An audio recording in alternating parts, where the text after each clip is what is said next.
I can't believe I've recorded 37 episodes of this. If you've been here since the beginning, thank you. In college, my gay best friend and I joked that if we hadn't found love by 40, we'd have a baby with each other. 20 years later, I'm pulling the ripcord. From deciding on solo motherhood to choosing IVF, I'm Meredith, and this is the backup plan. This week, I've got a very important topic that I want to talk about: mental health. I have some real kind of intense experiences with depression and anxiety. And so we'll talk about that. So, trigger warning. I might talk a little bit about certain kinds of ideation. Definitely talking about depression and anxiety, but I don't think it's anything that's too crazy. I hope you guys like the corner of my office and the wild assortment of books I have behind me. Don't zoom in too hard. Just know that only the first 2 Twilight books are here. I don't know why I didn't get any more after that. I just didn't. Anyway, before I get into talking about mental health, I just wanted to take a moment to talk about my PGT-A results a little bit more, because there were some things that I didn't go over in the last episode that I want to talk about really quick. The first of which is that I'm so glad I did it. I was going back and forth a little bit because I had gotten some alternative opinions about whether or not you would get all of the information you wanted from that test, whether or not the results were comprehensive enough, different facilities testing for different things. And ultimately, I did talk to my doctor about it, and she did suggest that I go through with it. And man, that was a good decision, because I just think to myself about what I would have gone through if I didn't do this testing. Chip would have gone in and maybe everything would be fine, because to recap, Chip is a segmented mosaic embryo. There is a problem in the 4th chromosome with that embryo, and it could self-correct or it could not.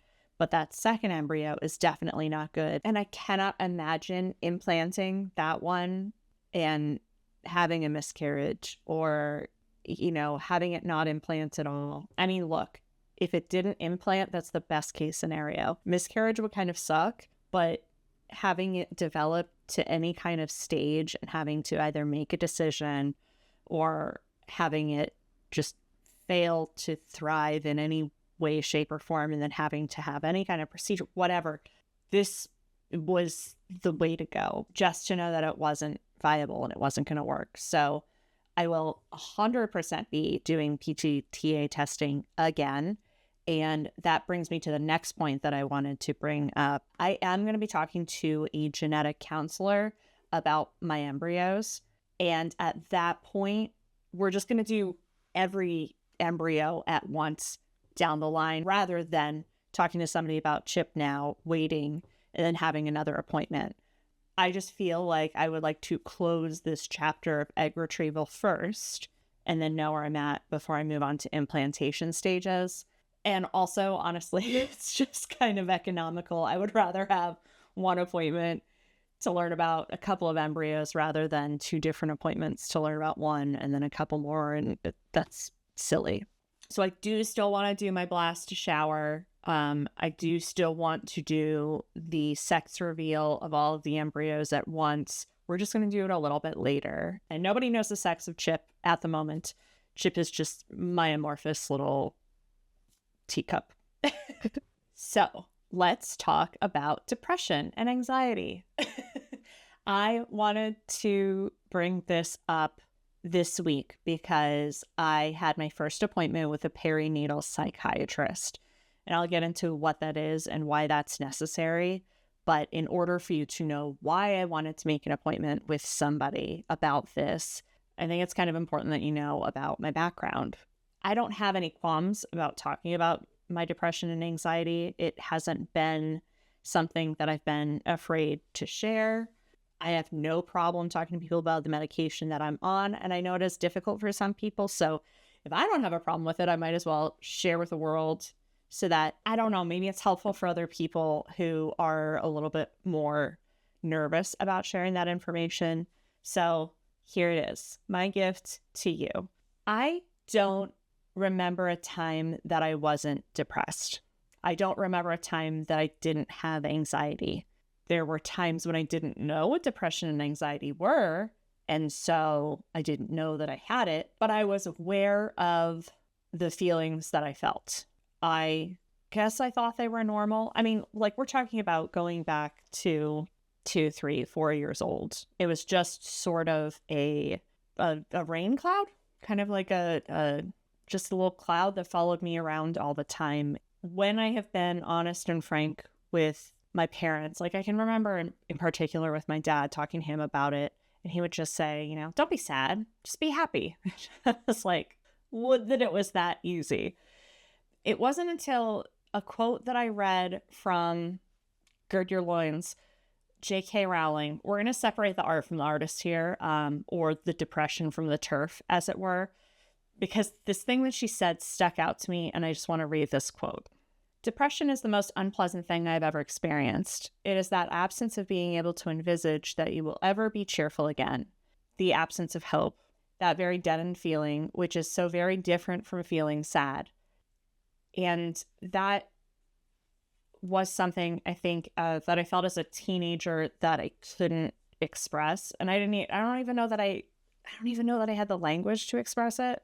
My mom always said that I had my dad's brain. It was like my dad's side of the family, that whenever I would get into these kinds of heavy periods, it was like, oh, you got dad's brain. And like, yeah, because dad's whole side of the family was wildly depressed. There was a reason why my grandfather, who passed when I was 9 months old, so didn't ever know him, but I knew that he took naps all the time. Like, my parents would talk about how he'd come home from work and like go to sleep and then wake up and have dinner and like go back to sleep.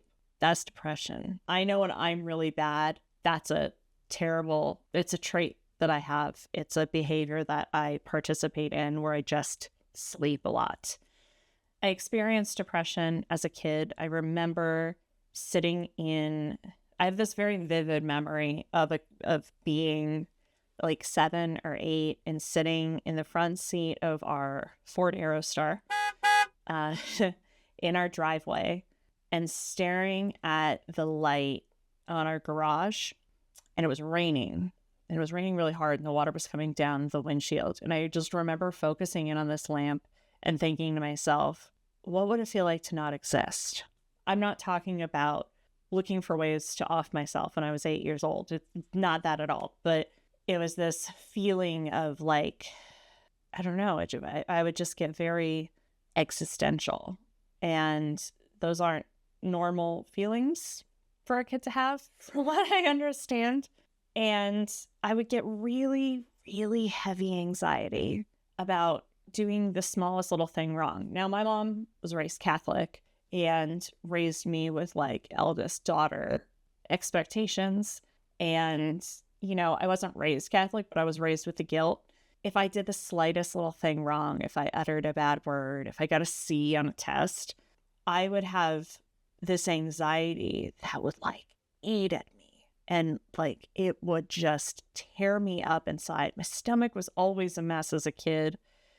It's all these things that I look at now with the knowledge base that I have and the work that I've done. And I know that I was incredibly depressed.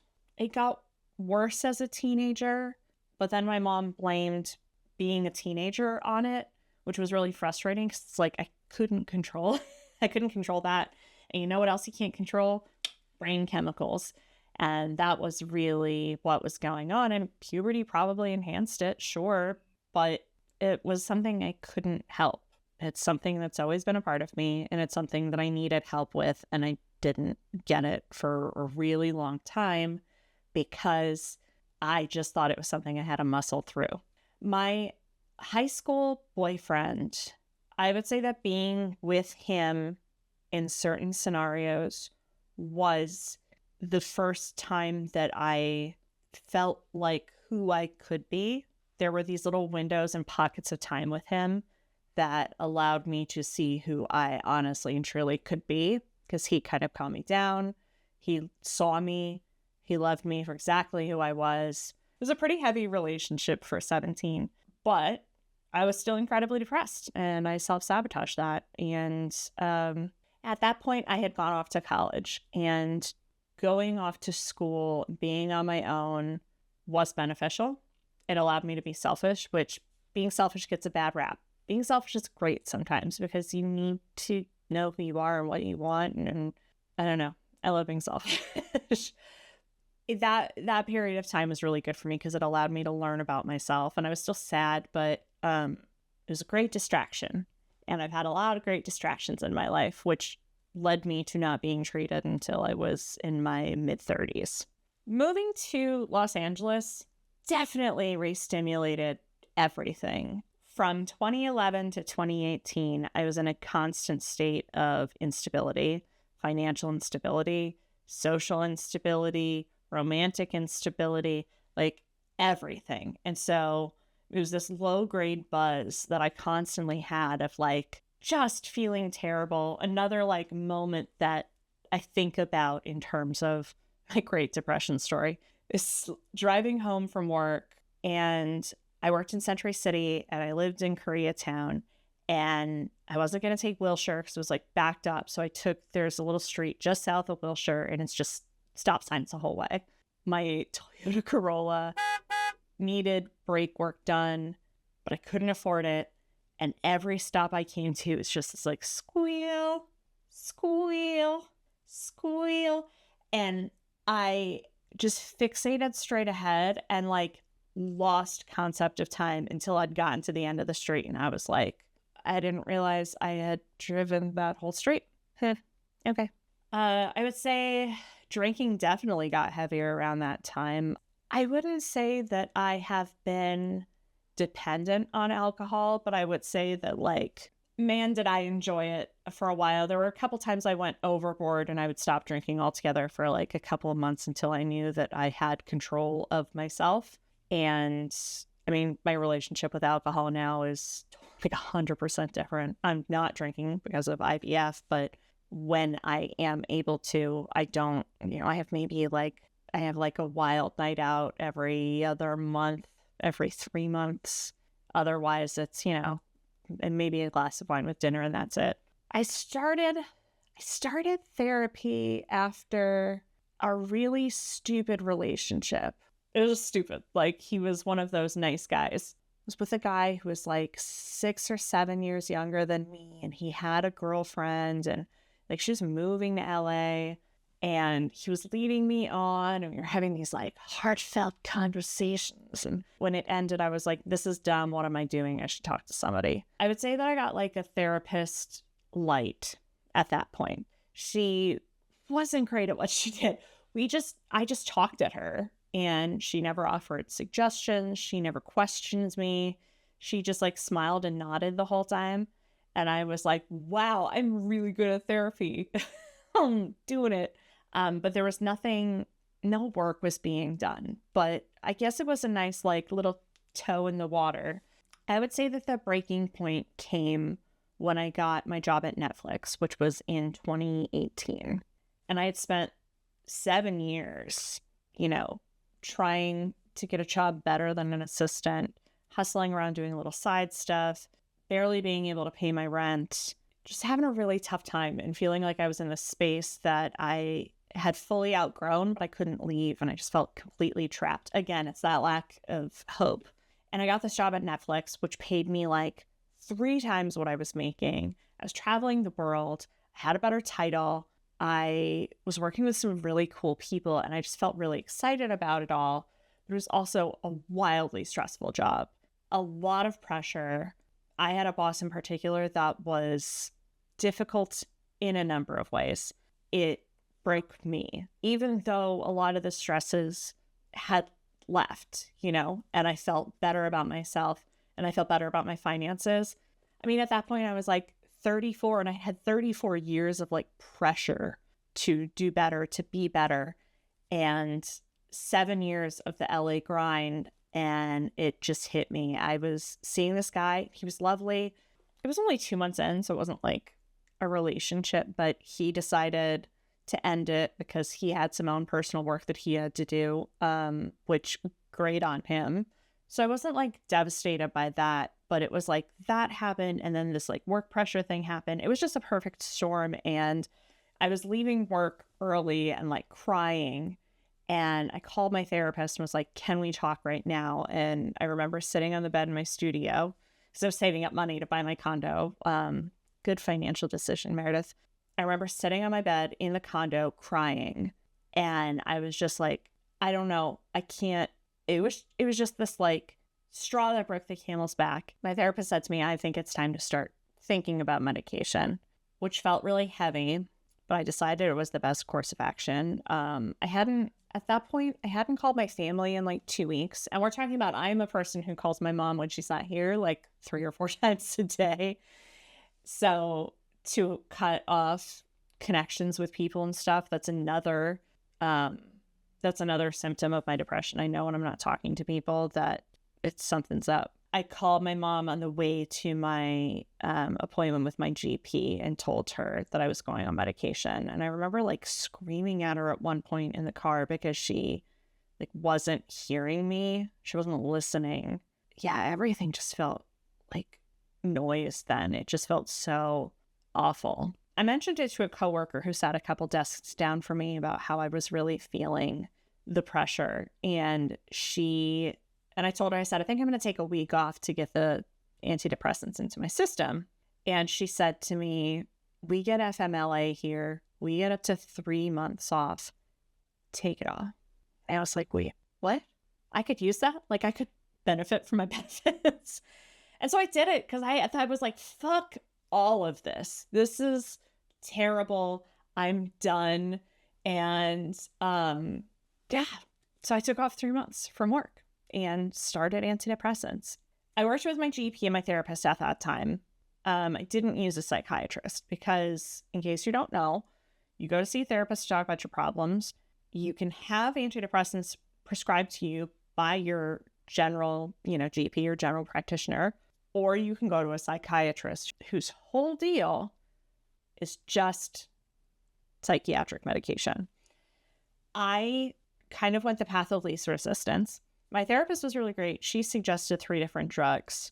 I went to my GP and I mentioned that, hey, I'm talking to my therapist every week. Here's what she suggests. I remember it was Celexa, Wellbutrin, and something else. I don't remember what the third one was. My GP was like, I wouldn't suggest Wellbutrin for you because of the anxiety that you're feeling. I'm going to suggest, I think it was Prozac, Celexa, and something else. So Celexa matched up on both of my doctor's recommendations. So I said, let's go that route. And my GP also prescribed me Ativan, which is a benzo something. Let's look it up. Benzodiazepine. I was going to say something to that effect, but I probably wouldn't have gotten all of those consonants in there. The generic versions of these are citalopram and lorazepam. The citalopram I was prescribed 20 megabytes, 20 milligrams once a day. And then the Ativan lorazepam was prescribed to me on an as needed basis. My first week off, I took one like every single day. And then I had to check in with my doctor like a week into taking the medication. I was like, oh yeah, I take the Ativan every day. And she's like, no, don't do that. They're addictive.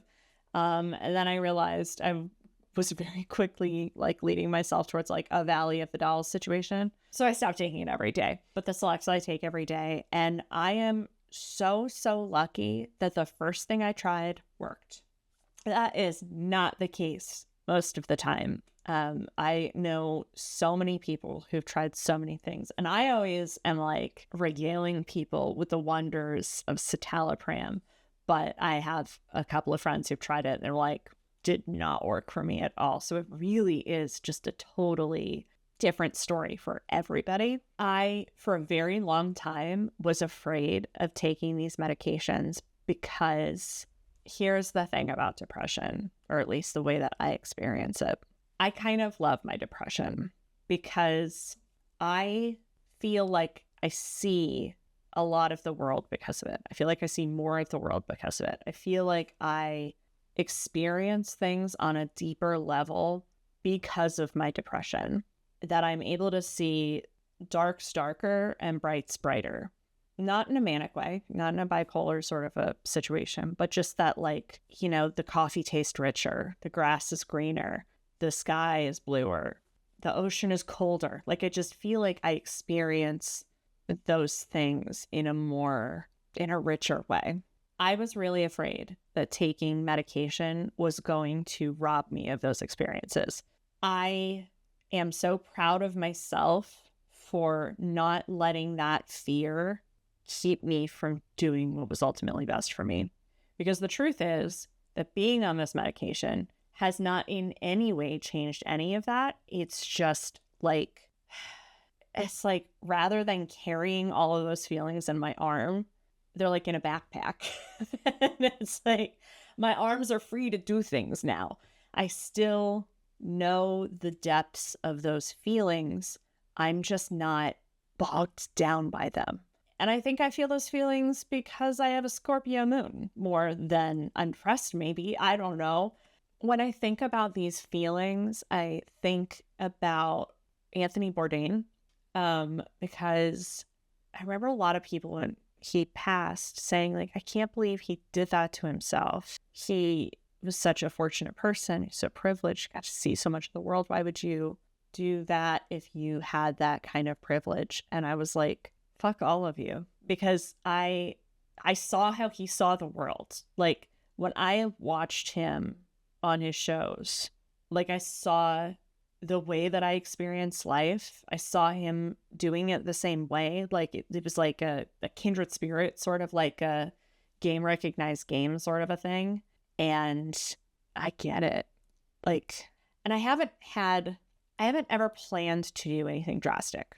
I've never written a note. I've never planned a moment, but I have thought about how, what it would feel like to not exist, that I do feel like I'm a burden to people.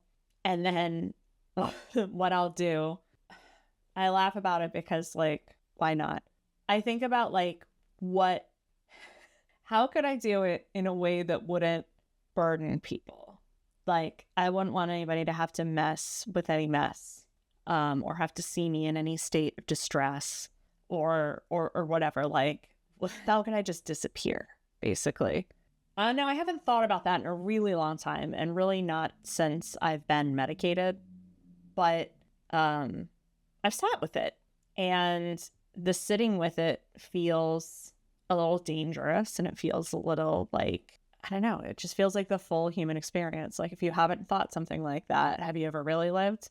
And these are all, like, really unfiltered feelings and thoughts. I have, like, an outline of notes that I was going to read, but I'm kind of going off script at this point. I'm really glad that I went on the drugs when I went on the drugs. It was November of 2019 when we got into the pandemic. Well, first of all, I'll say this. So November 2019, I took 3 months off of work. So that got me over Christmas. So I got to spend that Christmas with my dad, feeling a hell of a lot better. My parents were not necessarily fans of the idea of medication. Again, like, oh, it's just your dad's brain. Get over it. That's another thing I heard a lot. Like, when I would be really upset and depressed or anxious or whatever, get over it. Just get over it. And they just didn't take too kindly to the idea of medication. So I really was sort of like forging a new path. My dad told me that Christmas, thank you for giving me my daughter back, which would have set me off if I wasn't medicated. Because it's like, yeah, I had to do all the fucking work. And I have always been your daughter, and I'm still just as much your daughter when I'm anxious. But I understood the feeling that he was looking to portray, and I see it as being very sweet. I understand it. So, spent that Christmas with him. That was the last Christmas before the pandemic. And then the next Christmas would be his last Christmas. Okay, so I had that Christmas. Then for my 35th birthday, I went to Hawaii by myself. Fantastic. And came back in February to Netflix. And I came back on February 12th. And on March 12th is when they shut the office down. So cool. Okay, So if we look at what I am so glad that I got on medication for, here is the list. The initial decompression for work, our last Christmas pre-coronavirus, the next Christmas would be my dad's last Christmas, coronavirus, the birth of my nephew and his heart defect, my layoff from Netflix, my dad's passing, my dog's passing. Then I also had 2 foot surgeries in there. I don't know what I would have done if, like, just 2 of those things that happened. I wasn't on medication. Like, somehow I got through all of it. And then it was also, in combination with being in therapy and doing the work there. Another side effect of my depression and anxiety is like terrible stomach issues. I will say that when I got laid off from Netflix, those ended. I really thought I was on a path of recovery and healing and feeling better. So when I decided that I wanted to pursue this path of being a mom, I said, I want to be pregnant in, sort of the cleanest way possible. I am nervous about the idea of being on medication and being pregnant. What's really hard about pregnancy is that there aren't a lot of medical trials done on pregnant women, because I know I wouldn't want to do any kind of medical trial when I get pregnant, because that's such a precious thing. So it's hard to know what is or isn't bad. There isn't a lot of research that indicates that citalopram is like terrible while you're pregnant. It's actually one of the ones that's considered safe to be on while pregnant. I just didn't want to chance it. And I felt like I'd gotten over all of these humps that were causing a lot of the depression that I had. But if you recall, I did say earlier that I remembered feeling depressed at the age of 3. So I went to my doctor and I said, I want to try to get off of it. And she said, okay, like, you're sounding good to me. You're making sense. Here's how we're going to wean you off of it. We're going to taper it off very slowly over the course of like a month and a half. Great. Okay. So I followed the routine, and throughout the month, I felt fine. Like, there were no changes. I got fully off of it right before I went up to Alaska to see Michael to try that first time, that DIY turkey baster method. And the anxiety absolutely consumed me there. Like, things took such a turn, and I felt like I felt when I was a kid. I felt those sort of overpowering, overwhelming, anxious thoughts. And I came home and I was like, maybe it was just going up to Alaska. Maybe it was just throwing myself into this new situation, making this huge decision. So I said, I'll give it a little bit of time. And I was bad. I was really bad. My mom was calling me and like was super, super concerned about the way I was behaving. Again, I mean, not like I was trying anything dangerous, but just the way I sounded on the phone, the way the conversations would go, I was not responsive. I was just kind of like, yeah, okay. I knew I had to get back on it. So I just started it right on up. And within a day or 2, I felt fine again. And when I went back to my doctor and explained everything that happened, she said, okay, great. Write me the script again. Don't worry about it. My last therapist had a little bit of concern because in terms of side effects, I really don't have any besides yawning a lot. Which I'm going to do now. I do find myself getting on like these yawning jags, and I looked it up, and yeah, apparently it's a side effect of citalopram. Who knew? The other side effect I would say that I experience, and I think this is the only other one, is like a lessened sex drive. This is fun for everybody who knows me, folks from work. Hey, everybody. It's okay. I'm not in a relationship. I guess if I was in a relationship, that would be a problem, but I'm not, and I don't really care to be in a relationship right now. And is that because I'm on a medication that has lowered my libido? Maybe, but it's just not a concern right now. My last therapist was like very concerned about that, but I think our priorities just lay in totally different places.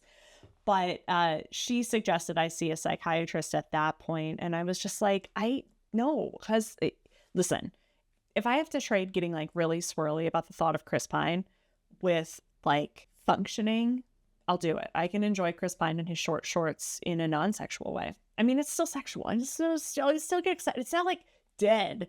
It's just lessened. Let's all take a moment to just think about Chris Pine in short shorts. So I have not seen a psychiatrist until now. I decided that because of the kinds of ups and downs I've experienced with my depression and how a lot of times it can be situationally based, with all the changes I'm putting my body through, and because this round of egg retrieval that I'm doing, I am a little sadder than I've been. I have been napping more. I have been holding myself back from social situations and not reaching out to friends. And I think it's just time to examine that a little bit. I also want to talk to somebody now so that they have a baseline of where I'm at, so that as I progress through the whole process, that's going to be a lot of this with my body. So let's talk to somebody now, right? I mentioned a couple of episodes back that my health insurance offers a platform called Spring Health. This is not sponsored in any way, although if they would like to sponsor me, they had a way that you could find therapists pretty easily. And I noticed there's also an option to look for medication management. I was like, cool. I went on the platform. I went to filter results the same way that I look for a therapist. I wanted to see a woman, and I wanted to see somebody who specialized in perinatal psychiatry. I had a hard time finding somebody who is dedicated to perinatal, prenatal, postnatal, pregnancy-related psychiatry. Because if you click the box that said like women's issues or prenatal or whatever, all of the doctors that would pop up didn't say anything in their bio about being dedicated to women's health. There was only one who practiced that, and she never had times available, which was really, really frustrating. I finally, at one of the random times I went in there and clicked through, she had availability on Saturdays at 7 a.m. And so I took it, and I had my first appointment with her. I'm so glad I finally got through, because these perinatal psychiatrists cost like anywhere from $250 to $400, usually aren't covered by insurance. So you have to do that, like send it in to insurance and get money back. But on my insurance website, like I can't even find the place to submit. Like you have to ask customer service, and they'll give you an email and a PDF form that you have to send via email to get, like they make it super, super complicated. I'm just so glad that this worked out. For those of you wondering what a psychiatrist appointment looks like, it's really not much different than, and this one for me really wasn't much different than a first appointment with a therapist. I gave her my rundown. She did have a very specific list and very specific questions that she asked. Like she asked if I had any kind of excessive spending. She asked if I have ever had thoughts of harming myself, that sort of thing. You know, she's looking to see, do you have manic tendencies? Do you have paranoia? Like, could schizophrenia be an issue? When we got to the end of it, she was like, okay, well, I mean, you're on a medication that you like. What is this appointment for? And I gave her the rundown I just gave y'all, that I just want somebody to have a baseline of where I'm at so that as things change, I can come to you and I can talk to you. And she was like, great, sounds good.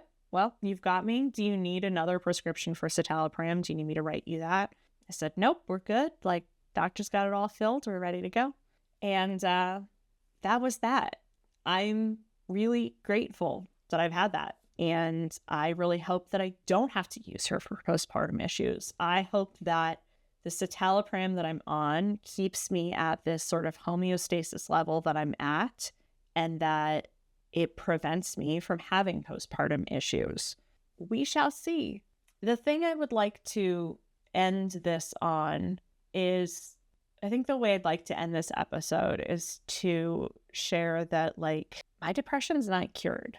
Like, I don't think I'll ever not be a depressed person. I still get upset. I still get sad. I still get anxious.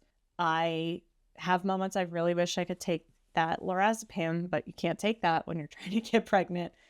I will always be a depressed person, and I'm okay with that. It's part of who I am. Like I said, it makes me experience the world in a very rich and colorful way, even though one of those colors is black. It's real dark black. There's some midnight blue maybe, but I do feel privileged to know the depths of what emotion can be. And I don't know, sometimes my depression feels like an old friend. It's always been there.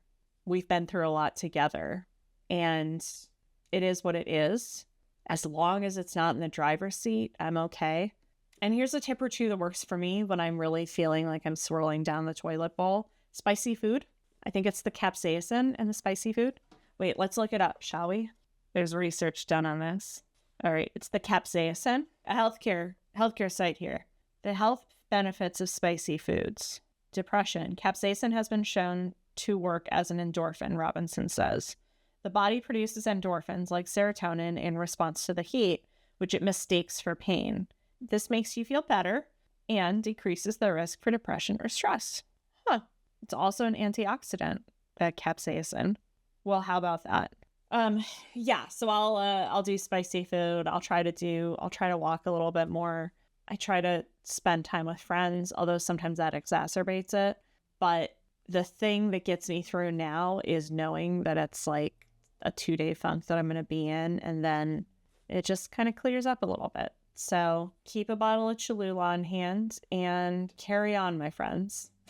Thank you for allowing me to be vulnerable and listening through what may be a bummer of an episode, but I want to be as real about this as I can, because I am a little bit nervous going into pregnancy, knowing that I already have troubles with this and knowing the kinds of troubles that can be shaken up when women get pregnant. So let's see how it goes.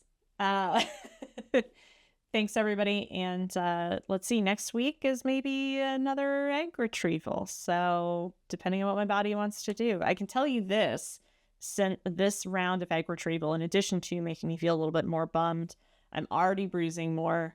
And I also cried a lot about the movie All Dogs Go to Heaven the other day. Not from watching it, just seeing an Instagram reel about it. Who knows? Things I might come out of this with like 20 eggs. Thanks, everybody. See you next week. The Backup Plan is created, produced, and hosted by me, Meredith Kate. Julian Hagans is my co-producer. You can find us on social media at Backup Plan Pod. The best place to get updates is to sign up for our newsletter at backupplanpod.com, where we also post all episodes, show notes, and transcripts. Thank you for listening.